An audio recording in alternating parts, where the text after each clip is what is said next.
বিসমিল্লাহির রহমানির রহিম। আসসালামু আলাইকুম। তেল গরম হওয়ার পরে পেঁয়াজ এবং মরিচ ভাজতে দিলাম, আর এখন একটু পানি দিয়ে দিব। আর আজকে যেটা রান্না করব সেটা হলো টাটকিনি মাছ। তো এই হচ্ছে টাটকিনি মাছ। আর এখন সামান্য পানি দিয়ে দিলাম। টাটকিনি মাছ রান্না করার জন্য আমার যা যা লাগবে তা আমি এখন দিয়ে দিব। আর আমি হচ্ছে গিয়ে টাটকিনি মাছ ভেজে নিব না। টাটকিনি মাছে খুব ছোটো একটা মাছ, এখানে মশলা দিলে মানে বেশি একটা ভালো লাগে না, মশলা দেওয়াটা উচিত না ছোটো মাছের মধ্যে। তো আমি যেহেতু কাঁচামরিচ দিয়ে দিয়েছি, এখানে সামান্য একটু শুকনো মরিচের গুঁড়া দিয়ে দিলাম। আর এখন দিয়ে দিব হলুদের গুঁড়া হাফ চা চামচের চেয়ে সামান্য একটুখানি বেশি। এখানে আমি সামান্য একটু জিরা গুঁড়া দিয়ে দিব, সামান্য পরিমাণে একটু জিরা গুঁড়া দিয়ে দিচ্ছি। এখানে যেটা দিতে হবে সেটা হচ্ছে গিয়ে একটু আদা, সরি একদমই পেঁয়াজ এবং রসুন পেস্ট। তো রসুন তো না দিলেই চলে। আর এখানে যেটা দিতে হবে সেটা হচ্ছে পেঁয়াজ বাটাটা বেশি লাগবে। তো সামান্য এক চিমটি রসুন আমি দিয়ে দিয়েছি। তো এই রসুন এবং পেঁয়াজ বাটা দিয়ে এখন এই মশলাটা খুব ভালোভাবে কষিয়ে নিতে হবে। আর আমি টাটকিনি মাছটা না ভেজে রান্না করব, এটা আপনাদের সাথে শেয়ারও করব। আশা করি আপনারা ফুল ভিডিওটা দেখবেন। এটা যদিও আহামরি কোনো রান্না না, কিন্তু খেতে খুব স্বাদের। তো দেখেন আমি মশলাটা খুব ভালোভাবে কষিয়ে নিলাম। এই কারণে কষিয়ে নিলাম কারণ আমি মাছ যখন আমি তেলে দিব, মাছ তেলে দেওয়ার পরে কিন্তু আমি মাছটা তেমন একটা আমি নাড়াচাড়া করতে পারবো না। তো মাছ দিয়ে দিচ্ছি, আর প্রথম অবস্থাতেই আমি একটু ভালোভাবে নেড়ে ছেড়ে নেব। তারপরে কিন্তু আর খুব একটা কাঠি লাগাবো না, কারণ কাঠি লাগাতে গেলেই এই মাছটা ভেঙে যেতে পারে। তো মাছটা আমি গোটা গোটা রাখার চেষ্টা করব।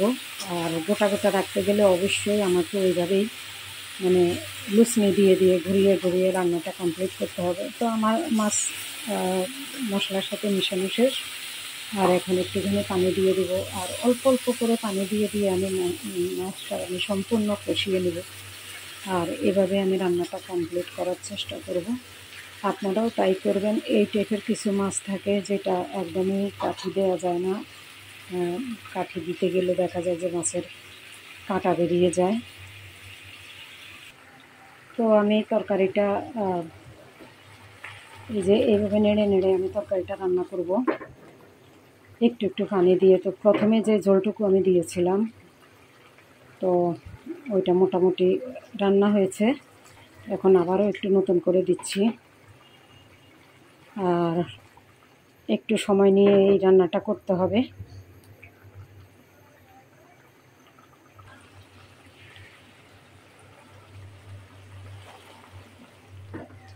তা আমি এখন ফাইনালি ঝোল দিয়ে দিব।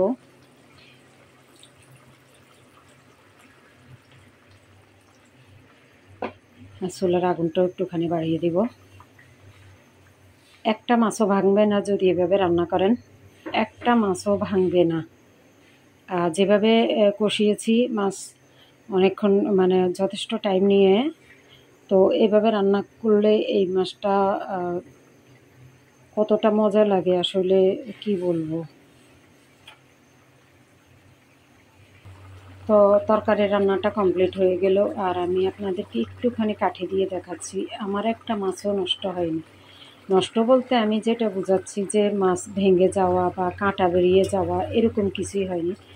তো আমি আসলে একদমই মানে রান্নাটা যেভাবে করেছি ওইভাবে সবসময় করার চেষ্টা করি, কারণ এই মাছগুলো হচ্ছে এমন একটা মাছ যেটা কাঠি দিয়ে নাড়া দিলে মাছগুলো নষ্ট হয়ে যায়, খেতে ভালো লাগে না, কাটা কাটা হয়ে যায়। তো আমার রান্নাটা কমপ্লিট হয়ে গেল, আর আমি এখানে অবশ্যই ভাজা জিরার গুঁড়া দিব। আপনারাও এই কাজটা করার চেষ্টা করবেন, ভাজা জিরার গুঁড়া দিতেই হবে, নাহলে কিন্তু তরকারিটা তেমন একটা মানে আমার কাছে মনে হয় ভালো হয় না। আপনারাও দিয়ে দেখবেন, আমার কথার সাথে মিলিয়ে নেবেন আমার কথা কতটা সত্যি আমি বলেছি। তো ঠিক আছে, আজ এ পর্যন্তই। আপনারা সবাই ভালো থাকবেন। আসসালামু আলাইকুম। আর যদি আমার রান্নাগুলো ভালো লেগে থাকে আমার ইউটিউব চ্যানেলটি সাবস্ক্রাইব করবেন, আর আমার পেজটাকে ফলো করবেন। তো আল্লাহ হাফেজ।